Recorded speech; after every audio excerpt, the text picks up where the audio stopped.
আসসালামু আলাইকুম। কেমন আছেন সবাই? আশা করি আল্লাহর রহমতে ভালো আছেন। আজকে বন্ধুর বিয়ে ছিল। আসলে আমি যাইনি। আমি বললাম যে আমার বর গিয়েছিল এই বন্ধুটার বিয়েতে। আমরা ব্যাঙ্গালোরে একসাথে নার্সিং করতাম। হ্যাঁ, এই তো ও চলে গেছে, মেয়েকে নিয়ে একা একা খেলা করছি। আসলে একা না, সবাই আছে বাড়িতে। এই যে আমি কোনোদিন মাছ কাটিনি। ১ম এই ভাবছি মাছ কাটবো। তাই দেখালাম আপনাদের কত বড় মাছ। ফার্স্ট টাইম ট্রাই করছি। তো ভালো কাটতে পারিনি। তাও কেউ কিছু বলেনি। তারপর চলে আসলাম রুটি। তো আমি দেখালাম না যে আমি রুটি করছি অনেকগুলো।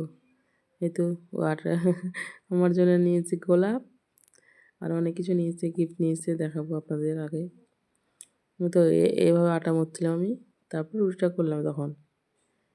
হুম, না আসলে তো জানি না তো।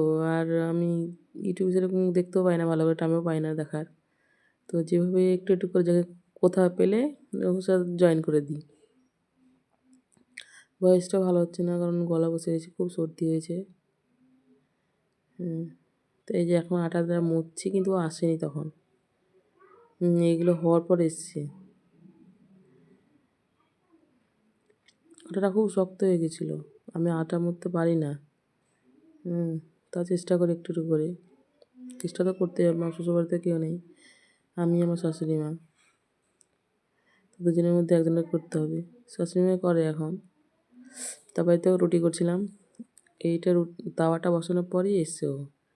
তারপরে ওটা ব্লগে দেখানো হয়েছে রুটি কীভাবে করেছি, কতগুলো করেছি। তারপরে দেখেন রাতে ও গেট লাগতে পুরো বাড়িতে অনেকগুলো বাচ্চা আছে, বোনের আমার হচ্ছে, আমার ছোটো বোন আছে, আমার মেজো বোনের বাচ্চা আছে 3টে।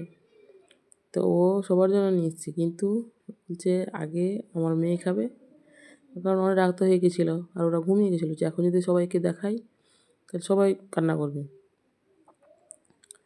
কিন্ডার জয় নিয়ে এসেছিলো, আরও অনেক 3-4 রকম মিষ্টি নিয়ে এসেছিলো। মেয়েকে কিন্ডার জয় খাওয়াই না, তাও কোনো সময় মানে কান্না করে তো দেখে বোনের বাচ্চারা খায়, কোনো সময় আমার ছোটো বোন খায়, তো ওকে একটু করে দিতে হয়। তো ওর সাথে সাথে তোর বাবাও খেয়ে নিল। দেখেন অনেক তো মিষ্টি নিয়ে এসে, লাড্ডু নিয়ে এসছে, কাজু কাতলি নিয়ে এসছে। তারপরে হচ্ছে একটা কী ওটা লাড্ডু ছিল, কিছু বেসনের লাড্ডু নিয়ে এসছে। তারপর একটা রোলও নিয়ে এসেছিলো। দেখেন আমার জন্য নিয়ে এসছে। আমি বললাম তুমি ট্রাই করো আগে, তারপরে এত জার্নি করে তুমি এসছে, তুমি খাও আগে, তারপরে আমি খাবো।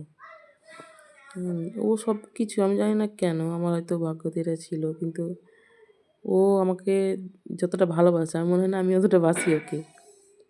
ও কিছু নিয়ে আসলে শুধু খাও খাও করে আমাকে আগে খাওয়াবে। আল্লাহ হাফেজ।